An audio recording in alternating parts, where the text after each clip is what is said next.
আসসালামু আলাইকুম বন্ধুরা, কেমন আছেন? নিশ্চয়ই ভালো আছেন। তো আজকে আসলাম খেতারসর একটা জলসা খাবার নিয়ে।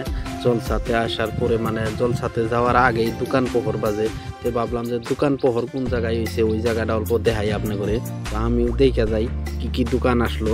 তো ভিডিওটা ভালো লাগলে সবাই ভিডিওটা শেয়ার করে দিবেন।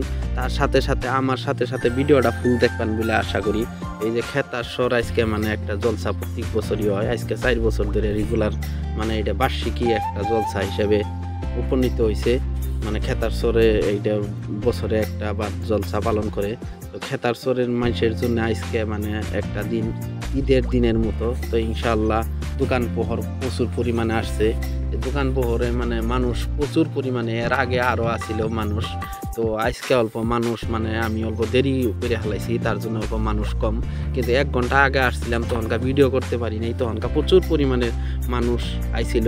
এখন যাই হোক, এখনও মানুষ কিন্তু কম না। জলসা একটা হইলো জান্নাতের বাগান। যে জান্নাতের বাগানে আসছি, যে জান্নাতের বাগানে যদি আসছি তাহলে জান্নাতের হুরপুরি যদি না দেখি তাহলে কিবা কথা।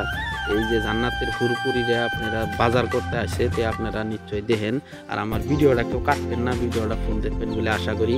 তো আজকে জলসার যিনি মুখ্য বক্তা, উনি হলো তালেফুদ্দিন আহমেদ, আর সেকেন্ড হইলো খাইরুল হুজুর দলগাঁও মাদ্রাসার। তো এখন বলে খাইরুল হুজুর ওয়াজ করতেছে, তে খাইরুল হুজুরের ওয়াজ শুনবা নিগা যামু। তে ভিডিওটা আপনারা দেখতে থাকেন। তে চলেন খাইরুল হুজুরের দেখে আসি। আল্লাহ, এই যে খাইরুল হুজুর ওয়াজ করতেছে, প্যান্ডেলে মানুষ ভালোই হয়েছে ইনশাল্লাহ, জিহেনি হবার আর অল্প হওয়া লাগছিল, কারণ দোকান পরে মানুষ বেশিরভাগ বিজি থাকে। তাই আমার ভিডিওটা ভালো লাগলে সবাই দেখবেন। এই যে এখন তালেব হুজুর সাহেব ওয়াজ করবেন। অনেক ছেলের হাতে দেখবেন বয়লা আছে, গলায় চেন আছে, সুরের অবস্থার নাম কমু নাই, সুরের অবস্থা কি হবে, কিভাবে চুল রাখছে, মোবাইল দুইটা, একটা পার্সোনাল আর একটা বাহিরে। মোবাইল দেয় নাই, পড়া বাদ দিয়ে কর্ণাটক যাই কাম করে মোবাইল দিচ্ছে। বাপের দেখাই দিয়েছে আমার কত বড় ক্ষমতা, দেখ তুই পয়সা দেশ। এই জাতের ছেলে আছে না নাই, কথা কম খুব খেয়াল করে। আজ ছেলেদের সালাম নাই, স্কুল পড়াইতাম আগে যে ইজ্জত আসলে এখন ইজ্জত নাই। ছেলেদের শিক্ষকের মানে না, মা বাবার কথা খালি করে মা বাবার দোয়া করবেন।